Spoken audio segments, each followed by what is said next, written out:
कि महोबा का युद्ध जानते कि महोबा का युद्ध किसने जीता, हम नहीं जानते कि महोबा का युद्ध कौन हारा, हम नहीं जानते कि युद्ध के जीतने के बाद में किसको प्रशासक नियुक्त किया गया। पर उस यूपी एमपी वाले उस बॉर्डर वाले इलाके से लेके इधर राजस्थान के टच करते वाले सीमावर्ती पूरे इलाके में हर होली पर गाए जाते हैं आल्हा और उदल। हमने उन दो सेनापतियों को शताब्दियों तक याद रख लिया है। कौन से दो सेनापति थे? हम यहां तक मानते हैं कि आल्हा और उदल उस युद्ध में मरे नहीं थे, वो वहां से लुप्त हो गए थे, गायब भी हो गए थे, वो अमर है, आज भी जिंदा है। आल्हा और उदल वो सन्यासी बन गए। इस प्रकार की खूब सारी इनके बारे में अलग अलग कहानियां हैं, अलग अलग प्रकार की इनके बारे में बातें हैं। पर कहानियों में, गीतों में कोई सबसे अधिक योद्धा गाए गए तो योद्धा कौन है? आल्हा और हमारी ऐसी कहानियां है कि आल्हा और उदल परमादिदेव चंदेल के सेनापति थे, पर किसी बात पर परमादिदेव चंदेल से उनकी लड़ाई हो गई थी। लड़ाई हो गई तो वो परमादिदेव चंदेल का राज्य छोड़कर चले गए थे कन्नौज। कहां चले गए?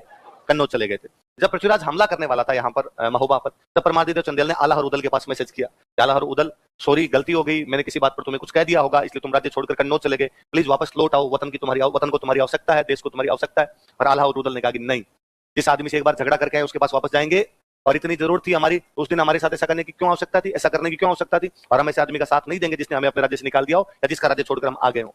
ये बात आल्हा और उदल की मम्मी को पता चलती है।